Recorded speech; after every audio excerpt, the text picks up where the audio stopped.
चलिए तो जय हिंद दोस्तों, स्वागत है मेरा चैनल कंसेप्ट किंग में। चलिए तो आज से मॉडर्न हिस्ट्री आधुनिक इतिहास स्टार्ट किए हैं। इसका क्लास 1 है। आधुनिक इतिहास मॉडर्न हिस्ट्री। इसमें मॉडर्न हिस्ट्री से चलेंगे, यूरोपीय कंपनी के आगमन से चलेंगे। यहाँ से स्टार्ट करेंगे यूरोपीय कंपनी के आगमन से, कि भारत में यूरोपीय कंपनी का आगमन मतलब कब कौन आया था। जैसे पुर्तगाली हो गया, इंग्लैंड हो गया, डच हो गया, फ्रांसीसी हो गया। तो ये सब के बारे में पढ़ेंगे कि कौन पहले आया और क्या क्या काम किया और इसने कहाँ कहाँ अपनी व्यापारी कोठी खोला व्यापार करने के लिए। चलिए तो स्टार्ट करते हैं यूरोपीय कंपनी का आगमन। चलिए तो देखते हैं। पहला पुर्तगाली ईस्ट इंडिया कंपनी। पुर्तगाली ईस्ट इंडिया कंपनी है, इसकी स्थापना 1498 में होता है। तो पुर्तगाली ईस्ट इंडिया कंपनी की स्थापना कब होता है? 1498 में।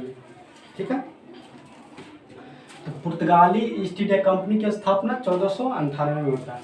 उसके बाद आ जाइए कि 17 मई 1498 को पुर्तगाली नाविक वास्को डिगामा एक गुजराती थे, उसी के रास्ते से वो आए थे। एक गुजराती पथ प्रदर्शक, यानी कि उसी ने रास्ते बताए थे, और गुजराती पथ प्रदर्शक अब्दुल मजीद की सहायता से, इसको हेडलाइन कर देते हैं अब्दुल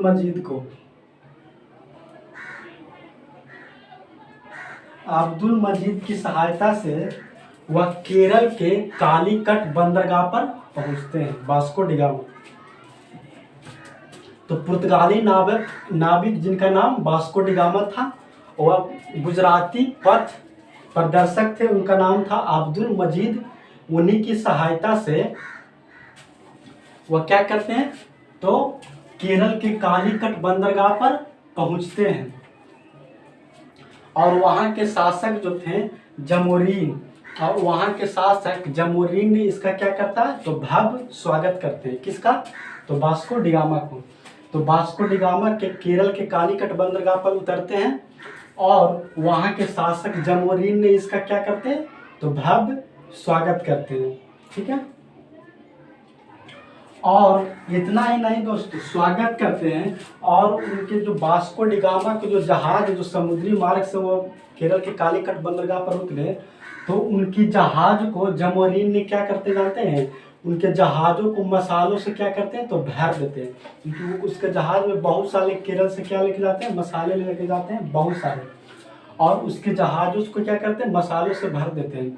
और उन मसालों को जब वह वास्को डिगामा यूरोपीय बाजार में लेके जाते हैं, तो लगभग जानते हैं, लगभग 60 गुना का मुनाफा होता है। यहाँ पर लिख देते हैं,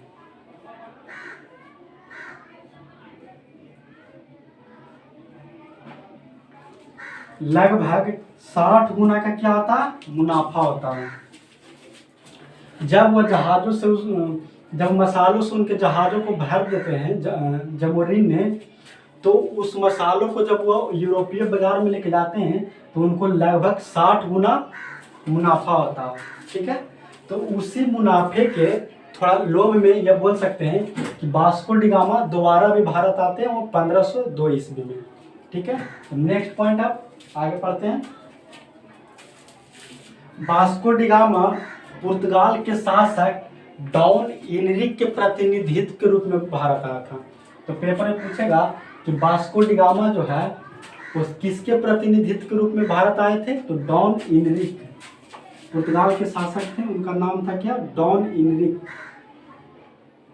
इनरिक के प्रतिनिधित्व के रूप में भारत आए थे वास्को डिगामा। ठीक है, डॉन इनरिक के प्रतिनिधित्व के रूप में भारत आए। ठीक है, नेक्स्ट आ जाइए, जो कि बोले थे कि वास्को डिगामा जो है दोबारा भारत कब आए थे, तो 1502 ईस्वी में दोबारा भारत आए। तो तो 1502 ईस्वी में वास्को डी गामा पुनः भारत दोबारा लौटते हैं। ठीक है, नेक्स्ट आ जाइए। 1503 ईस्वी में पुर्तगालियों ने कोची का किला जीत लेता है। क्या करता? तो 1503 ईस्वी में, हेडलाइन कर देते हैं, 1503 ईस्वी में पुर्तगालियों ने कोची का क्या कर लेता? किला जीत लेता। तो 1503 ईस्वी में पुर्तगालियों ने क्या करते हैं? तो कोची का किला जीत लेता और पुर्तगालियों ने फ्रांसीसी डी अल्मेड़ा को वहां का क्या करता है? तो गवर्नर नियुक्त करता है। तो पुर्तगाली के गवर्नर नियुक्त करता है। 1503 में उन्होंने पुर्तगालियों ने कोची का किला जीत लेता और फ्रांसीसी डी अल्मेड़ा को क्या करते हैं? तो गवर्नर नियुक्त करते हैं। किसे? फ्रांसीसी डी अल्मेड़ा, याद रखना। ठीक है, और यह अल्मेड़ा, फ्रांसीसी डी अल्मेड़ा जब गवर्नर बनते हैं तो वह गवर्नर पद, यानी कि गवर्नर जब बनते हैं तो वह नौसेना को आगे बढ़ाने के लिए उन्होंने शांत जल नीति का उपयोग करते हैं। यानी कि इंग्लिश में इसको बोलते हैं ब्लू वाटर पॉलिसी, जो कि पेपर में पूछता है बहुत बार। ये बताइए कि ब्लू वाटर पॉलिसी है जो किसने अपनाया था? तो कौन था? फ्रांसीसी डी अल्मेड़ा। कौन? फ्रांसीसी डी अल्मेड़ा। और अल्मेड़ा ने नौसेना को मजबूत करने के लिए शांत जल की नीति, शांत जल की नीति को अपनाता है, किंतु वह वास्तविक रूप से गवर्नर पद को वह नहीं संभाल सकते, क्योंकि वो जो थे वो गवर्नर पद को उतना बढ़िया से नहीं संभाल सका जितना उसको गवर्नर पद को उपयोग करना चाहिए या संभालना चाहिए। तो गवर्नर पद को ये नहीं संभाल रहे थे, तो उसके स्थान पर अब दूसरा आएगा। तो 1509 में अल्बुकर्क को क्या करता है? पुर्तगाल का नए गवर्नर नियुक्त करता है। तो 1509 में इसके स्थान पर, 1509 में इसके स्थान पर अल्बुकर्क, किसे? अल्बुकर्क को गवर्नर नियुक्त किया जाता है। ठीक है, तो पेपर में ये याद रखना है ना कि ब्लू वाटर पॉलिसी यानी कि शांत जल की नीति किसने अपनाई थी? तो फ्रांसीसी डी अल्मेड़ा। किसने? फ्रांसीसी डी अल्मेड़ा ने। और 1509 में अल्बुकर्क को गवर्नर नियुक्त। देखिए पेपर पूछेगा कि अल्बुकर्क पुर्तगाल का गवर्नर कब नियुक्त हुआ? तो 1509 में। और पुर्तगाल का वास्तविक गवर्नर भी अल्बुकर्क को ही माना जाता है। तो पुर्तगाल का वास्तविक गवर्नर अगर पूछेगा तो कौन हो जाएगा? अल्बुकर्क ही हो जाएगा। तो अल्बुकर्क को पुर्तगाली साम्राज्य का वास्तविक गवर्नर माना जाता है। ठीक है, पुर्तगाल का वास्तविक गवर्नर अल्बुकर्क को ही माना जाता है।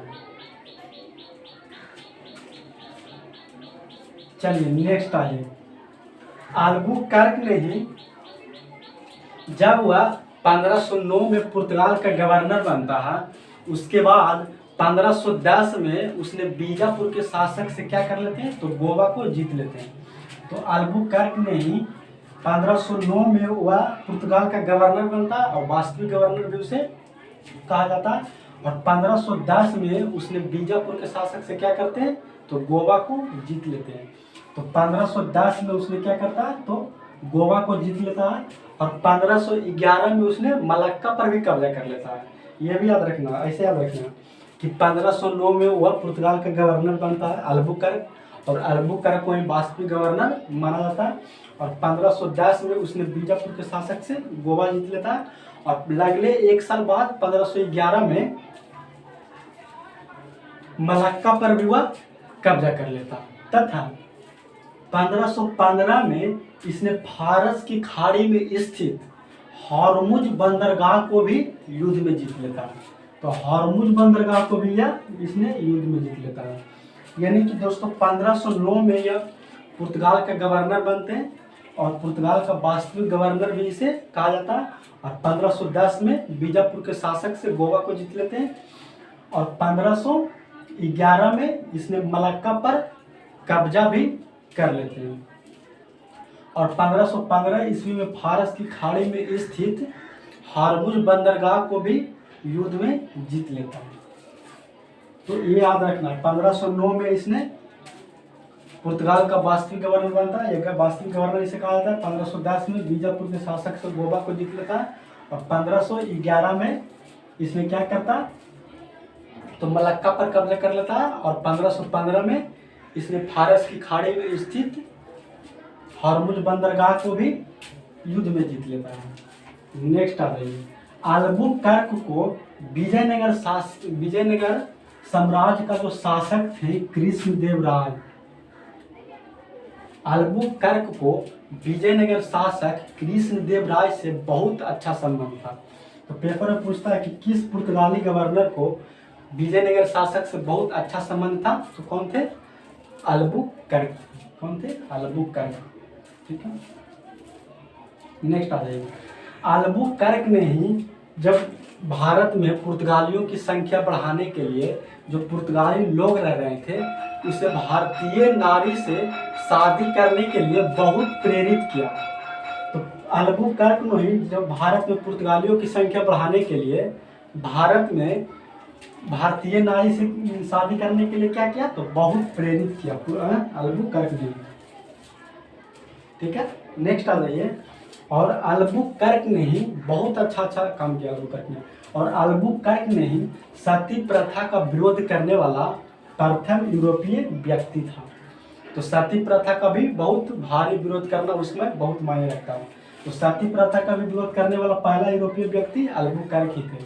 सती प्रथा के विरोध गवर्नर जनरल विलियम बेंटिंग के समय राजा राम मोहन राय जी की सहायता से हुआ था 1829 में। तो सती प्रथा का अंत कब हुआ था, 1829 में। गवर्नर जनरल विलियम बेंटिंग और किसकी सहायता से, तो राजा राम मोहन जी की सहायता से। सती प्रथा बहुत क्रूर कानून था, जो पढ़ेंगे नेक्स्ट में पढ़ेंगे सती प्रथा के बारे में। ठीक है, नेक्स्ट आ जाइए, कुछ युद्ध देख लेते हैं। स्वाइली का युद्ध, स्वाइली का युद्ध किनके बीच हुआ, तो जानने करते हैं कि पुर्तगाली पढ़ रहे हैं तो पुर्तगाली को हराने के लिए अंग्रेज आएगा। तो स्वाइली का युद्ध जो कि कब होता है, 1612 में। स्वाइली का युद्ध कब होता है, तो 1612 में।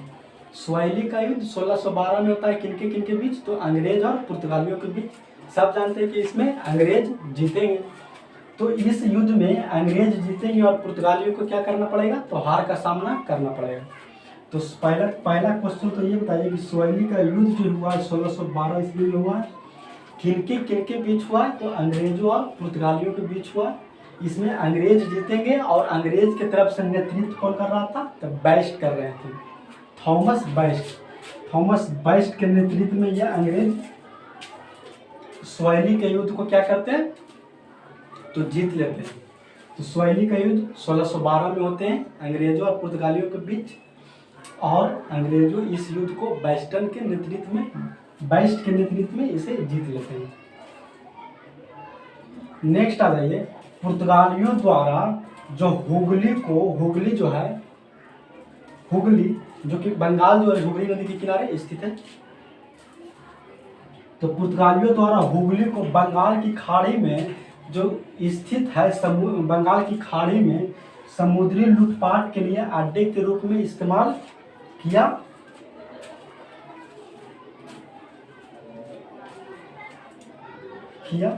जाता था। ठीक है, चलिए नेक्स्ट आइए। और पुर्तगाली जो थे वो सबसे पहले भारत आए थे 1498 में। तो पुर्तगालियों लोग जो थे वो भारत आने वाले सबसे यूरोपीय व्यक्ति थे। तो पेपर में ये भी पूछता है कि भारत आने वाले सबसे प्रथम यूरोपीय व्यक्ति कौन थे, तो पुर्तगाली ही थे। और भारत से सबसे बाद में भी जाने वाले कौन थे, तो पुर्तगाली ही थे। गोवा से 1961 में जाते हैं। तो यह गोवा को छोड़कर 1961 में जाते हैं पुर्तगाली। तो भारत आने वाले प्रथम यूरोपीय व्यक्ति पुर्तगाली थे और जाने वाले भी पुर्तगाली ही थे 1961 में। ठीक है, चलिए तो अब नेक्स्ट पॉइंट आते हैं। नेक्स्ट पॉइंट देखिए, पुर्तगाली। तो भारत में पुर्तगालियों ने ही भारत में पुर्तगालियों ने आलू की खेती और तंबाकू की खेती करना भी प्रारंभ किसने किया था? तो पुर्तगालियों ने ही किया था। तो पुर्तगालियों ने भारत में तंबाकू तथा आलू की खेती करना प्रारंभ की थी।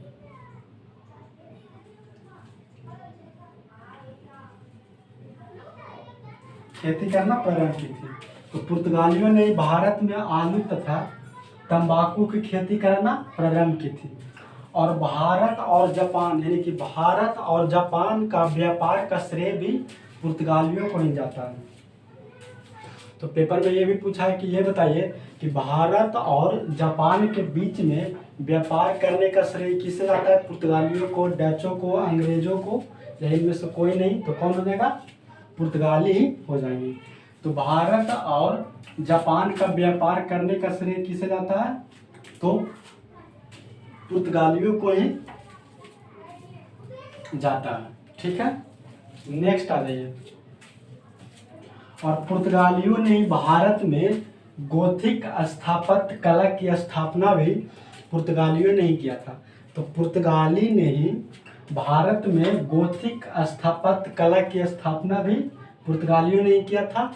और 1556 में प्रिंटिंग प्रेस की भी शुरुआत गोवा में पुर्तगालियों ने ही किया था। ये बहुत बार पूछा गया है कि प्रिंटिंग प्रेस की शुरुआत किसने किया था? तो पुर्तगालियों ने ही किया था। कहाँ पर? तो गोवा में। कब? तो 1556 में। कब? तो 1556 में। तो प्रिंटिंग प्रेस की भी शुरुआत कब की थी? 1556 में ही की थी। तो पुर्तगालियों ने ही प्रिंटिंग प्रेस की शुरुआत 1556 में गोवा में किया था। और पुर्तगाली ने ही भारत में गोथिक स्थापत्य कला की भी शुरुआत की थी। और पुर्तगाली ने ही तंबाकू की खेती और आलू की खेती भी करना प्रारंभ पुर्तगालियों ने ही किया था। ठीक है, तो पुर्तगाली से इतना चीज याद रखना है, बहुत बार पूछा है कि तंबाकू की खेती, आलू की खेती और भारत जापान व्यापार पुर्तगालियों के द्वारा इसी का श्रेय जाता है। और भारत में गोथिक स्थापत्य कला की भी शुरुआत पुर्तगालियों ने ही, और पुर्तगाली ने प्रिंटिंग प्रेस की शुरुआत 1556 गोवा में किया था। नेक्स्ट आ जाइए, Dutch East India company. Next point आ जाइए, Dutch East India company. Dutch East India company की जो स्थापना होती है वो 1602 ईस्वी में होती है। कब होती है? 1602 ईस्वी में। इसकी स्थापना, डच ईस्ट इंडिया कंपनी की स्थापना कब होती है? 1602 ईस्वी में। यह भारत आने वाला दूसरी यूरोपीय क्या थी? शक्ति थी, डच थी। यानी कि दूसरी यूरोपीय कंपनी कौन थी? डच थी। दूसरी यूरोपीय कंपनी डच थी। ठीक है,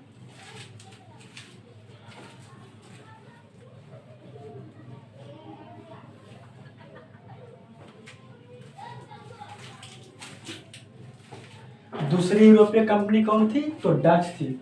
तो डच ईस्ट इंडिया कंपनी की स्थापना कब हुई थी? 1602 में। यह भारत आने वाली दूसरी व्यापारी कंपनी थी, डच ईस्ट इंडिया कंपनी। ठीक है, और भारत आने वाले प्रथम जो डच व्यक्ति थे वो 1596 में आए थे।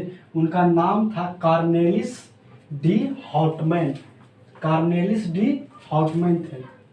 तो भारत आने वाले प्रथम डच व्यक्ति कौन थे? कॉर्नेलिस डी हॉटमैन, जो कि कब आए थे? 1596 में।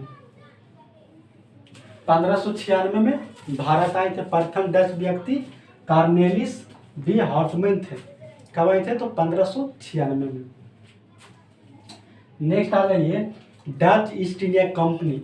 तो डच ईस्ट इंडिया कंपनी जो अपनी पहली व्यापारी कोठी कहाँ लगाई थी, दूसरी व्यापारी कोठी, ये सब पूछता है पेपर में। तो डच ईस्ट इंडिया कंपनी की पहले तो स्थापना होती थी 1602 में। डच ईस्ट इंडिया कंपनी की स्थापना कब होती है? 1602 में होती है। और डच ईस्ट इंडिया कंपनी, इसकी स्थापना 1602 ईस्वी में होती है। और डच ईस्ट इंडिया कंपनी ने अपनी पहली व्यापारी कोठी मसूलीपट्टनम में लगाती है। डच ईस्ट इंडिया कंपनी अपनी पहली व्यापारी कोठी मसूलीपट्टनम में लगाती है। कब? तो 1605 में लगाती है। दूसरी व्यापारी कोठी पुलिकट में लगाती है 1610 में। पहली मसूलीपट्टनम में 1605 में, और दूसरी 1610 में सूरत में, सॉरी पुलिकट में, दूसरी पुलिकट में, और तीसरी व्यापारी कोठी सूरत में लगाती है 1616 में। 1616, ठीक है। तो डच ईस्ट इंडिया कंपनी की पहले स्थापना 1602 में होती है, और इसने पहली व्यापारी कोठी मसूलीपट्टनम में 1605 में, और दूसरी व्यापारी कोठी पुलिकट में 1610 में, और तीसरी व्यापारी कोठी सूरत में 1616 में, ठीक है।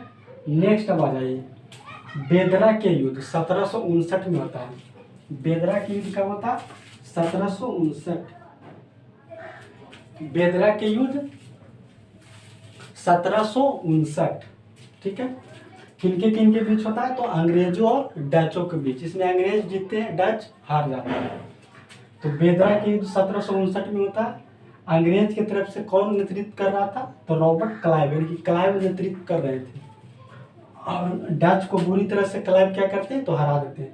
तो पहला क्वेश्चन तो यही पूछेगा कि बेदरा के युद्ध हुआ कब है? तो 1759 में। किनके बीच हुआ? तो अंग्रेजों और डचों के बीच। इसमें अंग्रेज जीतते हैं, और अंग्रेज के नेतृत्व रॉबर्ट क्लाइव करते हैं, ठीक है।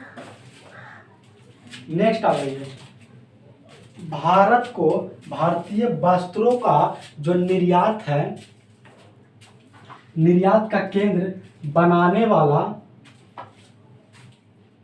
या बनाने का जो श्रेय है वो डचों को ही जाता है। तो भारत को भारतीय वस्त्रों का निर्यात यहाँ से क्या करते हैं? एक्सपोर्ट करने का केंद्र ही डचों को ही जाता है, इसी का श्रेय जाता है। डच नहीं, भारत से, डचों जो है वो भारत से अधिक इंडोनेशिया से व्यापार करना रुचि रखते थे। तो डचों जो है भारत से अधिक इंडोनेशिया से व्यापार करने से रुचि रखते थे। चलिए नेक्स्ट पॉइंट आ जाए। नेक्स्ट पॉइंट आ जाए, British east India company. Next किसके बारे में पढ़ेंगे? तो ब्रिटिश ईस्ट इंडिया कंपनी। पहला क्वेश्चन तो यही होगा कि ब्रिटिश ईस्ट इंडिया कंपनी की स्थापना कब होती है? तो इसकी स्थापना 31 दिसंबर 1600 ईस्वी को होता है। तो इसकी स्थापना, ब्रिटिश ईस्ट इंडिया कंपनी की स्थापना 31 दिसंबर 1600 ईस्वी को होता है। महारानी एलिजाबेथ, 31 दिसंबर 1600 ईस्वी को महारानी एलिजाबेथ ने एक शाही फरमान देकर इस कंपनी को 15 वर्षों के लिए किया गया था। पहली बार शुरुआत में 15 वर्षों के लिए किया गया था, ठीक है। और शुरुआत में जो ईस्ट इंडिया कंपनी की जो साझेदारी के जो टोटल मेंबर थे, संख्या थे, वो 217 थी। कितनी थी? 217, ठीक है। तो ब्रिटिश ईस्ट इंडिया कंपनी की स्थापना 31 दिसंबर 1600 ईस्वी को महारानी एलिजाबेथ ने एक शाही फरमान देकर 15 वर्षों के लिए लीज पर लिया था, और 15 वर्षों के लिए किया था। शुरुआत में ईस्ट इंडिया कंपनी की जो साझेदारी संख्या 217 थी, ठीक है। यह भी पेपर में बहुत बार पूछा गया कि जिस समय ब्रिटिश ईस्ट इंडिया कंपनी की स्थापना हुआ था, उस समय मुगल बादशाह कौन थे? यानी कि मुगल शासक कौन थे? तो अकबर थे, याद रखना है दोस्तों, ठीक है। यह पेपर में भी बहुत बार पूछा गया कि जिस समय ब्रिटिश ईस्ट इंडिया कंपनी की स्थापना हुई, उस समय मुगल बादशाह कौन थे? तो अकबर थे, ठीक है। नेक्स्ट आ जाइए, ब्रिटिश ईस्ट इंडिया कंपनी ने 1608 में भारत के पश्चिमी तट सूरत में अपनी पहली व्यापारी खोलने के लिए क्या किया? खोलने के लिए प्रयास किया, ठीक है। खोलने के लिए प्रयास किया, ठीक है। लेकिन वह 1613 ईस्वी में अपनी व्यापारी कोठी सूरत में अस्थायी रूप से अंग्रेजों ने खोल दिया। तो 1608 में प्रयास किया, लेकिन 1613 में वह सूरत में अपनी अस्थायी व्यापारी कोठी क्या करता है? जो कारखाना लगा देते हैं अंग्रेज।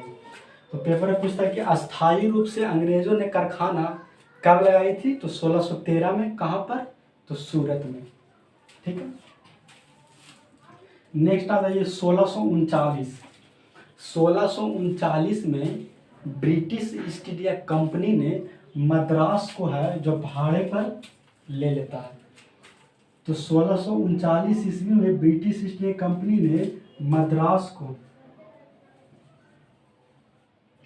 मद्रास को भाड़े पर ले लिया और यहाँ फोर्ट सेंट जॉर्ज का किला बनवाया।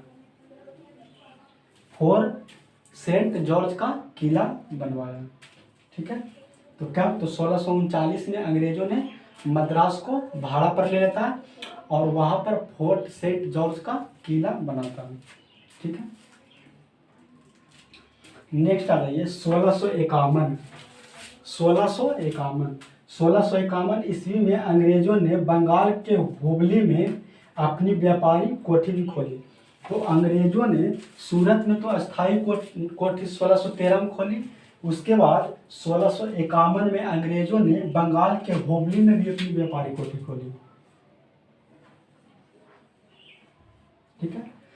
पहले अंग्रेजों ने कारखाना लगाने का प्रयास कब किया था, तो 1608 में, और 1613 में सूरत में अस्थायी रूप से खोल दिया और 1651 ईस्वी में भी बंगाल के हुगली में इसने व्यापारी कोठी लगाई। तो पेपर में पूछता है कि अंग्रेजों ने बंगाल में अपनी व्यापारी कोठी कब लगाई थी, तो 1651 में। 1651 में। ठीक है। बंगाल के हुगली नदी के तट पर। ठीक है। नेक्स्ट आ रही है 1661। 1661। तो 1661 की कहानी है ना दोस्तों, ये बहुत मज़ेदार है। ठीक है। तो 1661 की कहानी आप बढ़िया से देखिएगा, बताते हैं। 1661 में ब्रिटिश राजकुमार जिनका नाम था चार्ल्स द्वितीय। क्या नाम था, चार्ल्स द्वितीय। 1661 में ब्रिटिश के राजकुमार जिनका नाम था चार्ल्स द्वितीय, उनका जो विवाह होता है वो पुर्तगाली के राजकुमारी कैथरीन के साथ होता है। ठीक है। तो चार्ल्स द्वितीय का विवाह पुर्तगाली के राजकुमारी कैथरीन, ये याद रखना, किनके साथ, तो कैथरीन के साथ होता है। लेकिन चार्ल्स द्वितीय का विवाह किनके साथ, पुर्तगाली की राजकुमारी कैथरीन के साथ होता है। ठीक है। और इस विवाह में चार्ल्स द्वितीय को पूरा बम्बई ही दहेज में दे दिया जाता है। ठीक है। तो पूरा बम्बई ही चार्ल्स द्वितीय को दहेज में दिया जाता है। मजा की बात यह है कि 1661 में इन्हें दहेज में बम्बई मिलता है, लेकिन यह 1668 में यह बम्बई को 10 पाउंड वार्षिक किराए पर ईस्ट इंडिया कंपनी को ये लीज पर दे देता है। ठीक है। चार्ल्स द्वितीय ने।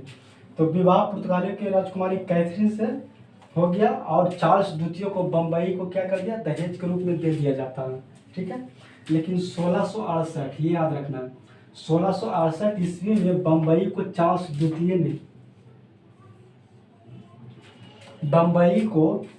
द्वितीय ने ब्रिटिश ईस्ट इंडिया कंपनी को 10 पाउंड वार्षिक किराए पर लीज पर दे देता। 10 पाउंड वार्षिक किराए पर लीज पर दे देता। ठीक है। अब आ जाइए नेक्स्ट पॉइंट 1717। 1717 वाला किस्सा भी आपको याद रखना है। तो 1717 ईस्वी में फारूक सियर ने, याद रखना है, फारूक सियर।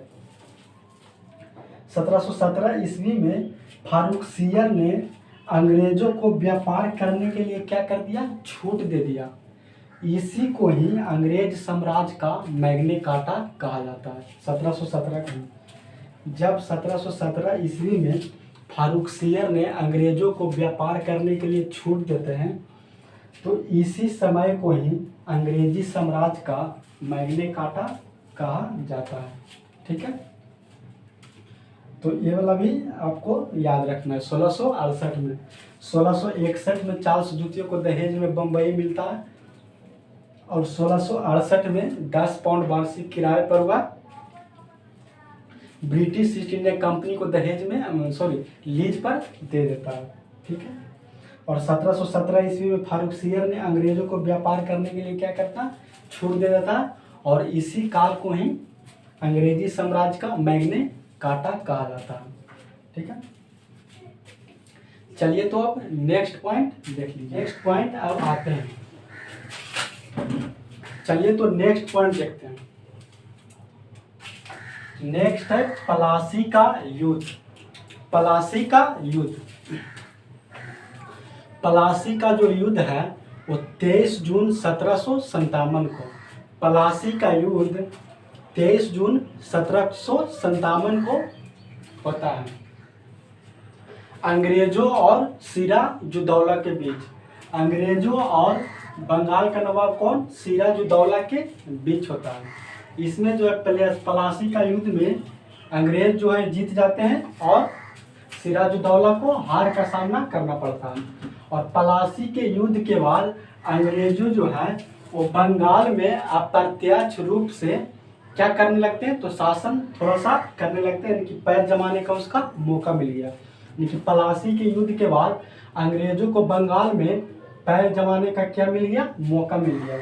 तो प्लासी का युद्ध किनके बीच हुआ, तो अंग्रेजों और बंगाल के नवाब सिराजुद्दौला के बीच हुआ, और अंग्रेजों इस युद्ध को जीत लेते हैं। और इस युद्ध के जीतने के बाद बंगाल में अंग्रेजों को पैर जमाने का थोड़ा सा मौका मिल जाता है। ठीक है, नेक्स्ट आ रहे हैं, नेक्स्ट है बेदरा के युद्ध। बेदरा के युद्ध, यह जो युद्ध होता है अंग्रेजों और डचों के बीच होता है। बेदरा के युद्ध किनके बीच होता है, तो अंग्रेजों और डचों के बीच होता है 1759 में। कब होता है, 1759। बेदरा के युद्ध 1759 में होता है अंग्रेजों और डचों के बीच, अंग्रेजों और डचों के बीच होता है। तो बेदरा के युद्ध पूछेगा कि किनके बीच हुआ है, तो अंग्रेजों और डचों के बीच, और अंग्रेज जो है इस युद्ध को जीतते हैं और डच को पराजित कर देते हैं। 1759 में होता है बेदरा के युद्ध।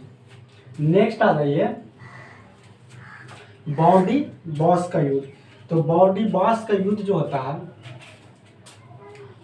वो अंग्रेजों और फ्रांसीसियों के बीच होता है 1760 में। तो बॉडी बॉस का युद्ध कब होता है, 1760 में होता है, अंग्रेजों और फ्रांसीसियों के बीच होता है। अंग्रेजों और फ्रांसीसियों के बीच होता है। और बॉडी बॉस का युद्ध में कौन जीतते हैं, तो इसमें भी अंग्रेज जीतते हैं। ये याद रखना है कि बॉडी बॉस का युद्ध 1760 में हुआ। बॉडी बॉस का युद्ध कब हुआ, तो 1760 में हुआ। बॉडी बॉस का युद्ध 1760 में हुआ। नेक्स्ट आ जाइए 1764 बक्सर का युद्ध। बक्सर का युद्ध, बक्सर के युद्ध में अंग्रेज और 3 गो के बीच युद्ध होता है। अंग्रेज और विपक्ष में 3 गो रहते हैं, विपक्ष में 3 गो रहते हैं। ठीक है, विपक्ष में 3 गो रहते हैं, यानी कि बंगाल के नवाब मीर कासिम और अवध के नवाब सिराजुद्दौला।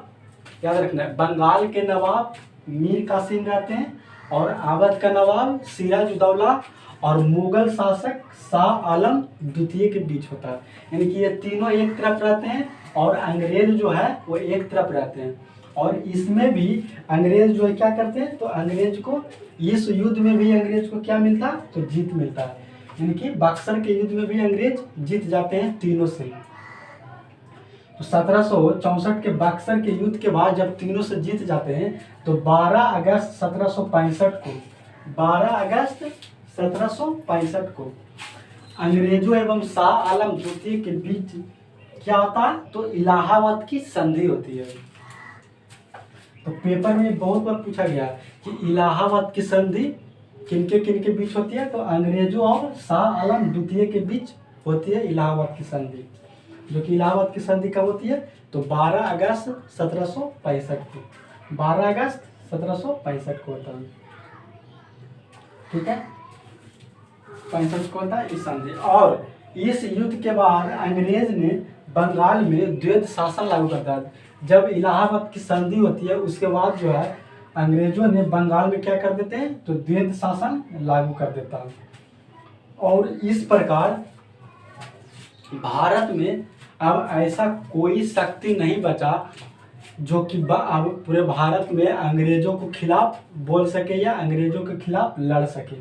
1764 के युद्ध के बाद यह कन्फर्म हो गया कि अब भारत में अंग्रेज पूरी तरह से राज करेंगे। ठीक है,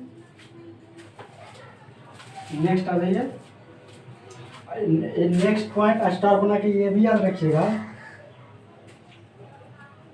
स्टार बना के ये भी याद रखिएगा कि जो अंग्रेजों के शासनकाल में जो अपना बिहार था वह अफीम के खेती के लिए क्या था, तो बहुत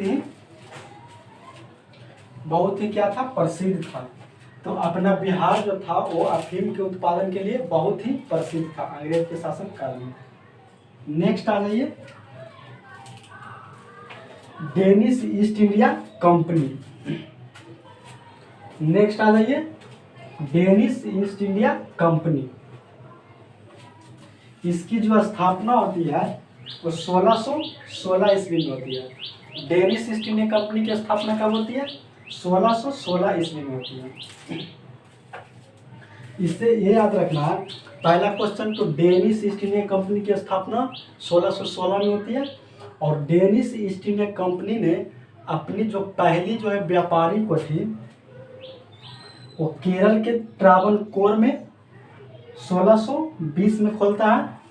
यानी कि डेनिश ईस्ट इंडिया कंपनी की स्थापना 1616 में होता है और इसने पहली व्यापारी कोठी केरल के ट्रावनकोर में 1620 में खोलता है और दूसरी व्यापारी कोठी बंगाल के श्रीरामपुर में 1676 में खोलता है। ठीक है, तो ये दोनों आपको याद रखना है कि डेनिश ईस्ट इंडिया कंपनी की स्थापना हुआ था 1616 में, इसने पहली व्यापारी कोठी केरल के ट्रावनकोर में 1620 में खोला था और दूसरी व्यापारी कोठी बंगाल में श्रीरामपुर में 1676 में। ठीक है, और श्रीरामपुर जो था वो डेनिश ईस्ट इंडिया कंपनी की सबसे महत्वपूर्ण केंद्र था। तो डेनिश ईस्ट इंडिया कंपनी की सबसे महत्वपूर्ण केंद्र कौन था, तो श्रीरामपुर था। कौन था, श्रीरामपुर। और अंततः डेनिश ईस्ट इंडिया कंपनी ने 1745 में डेनमार्क ने अपनी सभी कोठियों को क्या किया, तो अंग्रेजों को हाथ में क्या कर दिया, बेच दिया। अंग्रेजों को हाथ में बेच दिया। ठीक है, चलिए उसी प्रकार से अब नेक्स्ट आ जाइए, French east India company. French east India company, French east India company. चलिए तो अब फ्रेंच ईस्ट इंडिया कंपनी देखते हैं। फ्रेंच ईस्ट इंडिया कंपनी जो थी वह एक प्रकार की सरकारी कंपनी थी। फ्रेंच ईस्ट इंडिया कंपनी कैसी कंपनी थी, तो सरकारी कंपनी थी। इसकी स्थापना 1664 ईस्वी में किया गया था। 1664 ईस्वी में किया गया था। राजा लुई 14वां के समय इसकी स्थापना किया गया था। तो फ्रेंच ईस्ट इंडिया कंपनी की स्थापना किसके समय हुआ था, तो राजा लुई 14वां के समय हुआ था। ठीक है, नेक्स्ट आ जाइए। भारत में फ्रेंच ईस्ट इंडिया कंपनी की जो संस्थापक है वो माना जाता है कोलबर्ट को। किसे माना जाता है, तो कोलबर्ट को। तो भारत में फ्रेंच ईस्ट इंडिया कंपनी की स्थापना के संस्थापक किसे माना जाता है, कोलबर्ट को माना जाता है। और फ्रेंच ईस्ट इंडिया कंपनी ने अपनी पहली व्यापारी कोठी सूरत में 1688 में खोली थी। अपनी पहली व्यापारी कोठी सूरत में 1688 में खोली थी और दूसरी व्यापारी कोठी मसूलीपट्टनम में 1669 में। 1669 में, एक 1668 में, एक 1669 में। तो फ्रेंच ईस्ट इंडिया कंपनी ने अपनी पहली व्यापारी कोठी सूरत में 1668 में और दूसरी मसूलीपट्टनम में 1669 में। ठीक है, नेक्स्ट आ जाइए अगला पॉइंट। फ्रांसीसियों ने बीजापुर के शासक से आज्ञा लेकर 1673 में पुडुचेरी शहर की स्थापना फ्रांसीसियो ने की थी, जो कि उनका नाम मार्टिन था। तो किसने किया था? तो मार्टिन ने, जो कि फ्रांसीसी के थे। ठीक है, तो 1673 में पुडुचेरी शहर की स्थापना किसने किया था? तो मार्टिन ने किया था, बीजापुर के शासक से आज्ञा लेकर। नेक्स्ट आ जाइए, मार्टिन को भारत में फ्रांसीसी बस्तियों का वास्तविक संस्थापक माना जाता है। तो मार्टिन को ही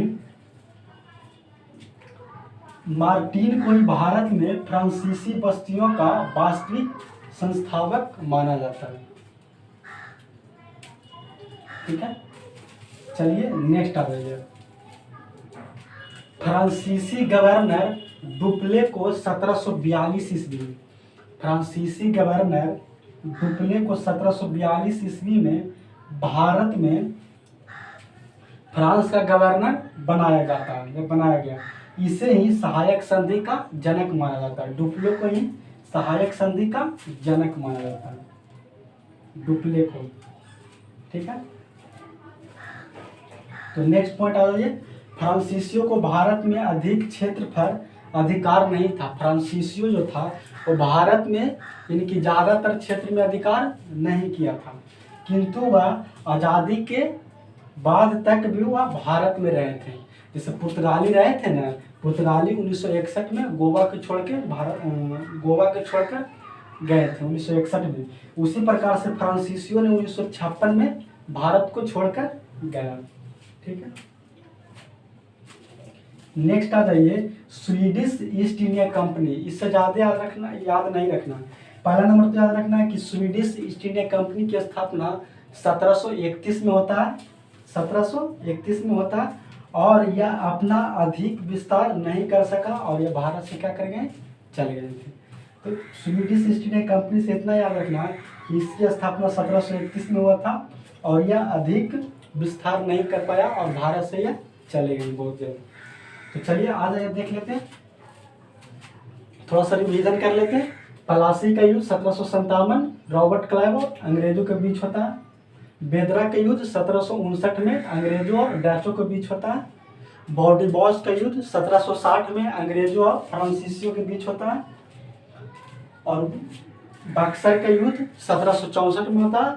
ठीक है, और सबसे बड़ी याद ये रखना है कि डेनिश ईस्ट इंडिया कंपनी, पहले मतलब डेनिश ईस्ट इंडिया कंपनी की स्थापना 1616 में होता है। और सबसे ज़्यादा याद रखना है कि इसने पहली व्यापारी कोठी और दूसरी व्यापारी कोठी। तो डेनिश ईस्ट इंडिया कंपनी ने अपनी पहली व्यापारी कोठी केरल के ट्रावनकोर में 1620 में और दूसरी बंगाल के सरमपुर में 1676 में। उसी प्रकार से फ्रेंच ईस्ट इंडिया कंपनी, तो फ्रेंच ईस्ट इंडिया कंपनी ने, फ्रांसीसी ईस्ट इंडिया कंपनी ने अपनी पहली व्यापारी कोठी सूरत में 1668 में और दूसरी मसूलीपट्टनम में 1669 में। यही दोनों पूछता है, यही दोनों आपको याद रखना इसे करके। ठीक है, ठीक है, चलिए तो यूरोपीय कंपनी का आगमन का चैप्टर है जो समाप्त हो गया। अब यूरोपीय कंपनी के आगमन का पार्ट 2 लेके आएंगे और उसमें इससे जितना भी क्वेश्चन पेपर में पूछा गया है वो सब नेक्स्ट पार्ट में डाल देंगे। चलिए, तो मेरा वीडियो अच्छा लगा तो वीडियो को लाइक, सब्सक्राइब और कमेंट जरूर करें।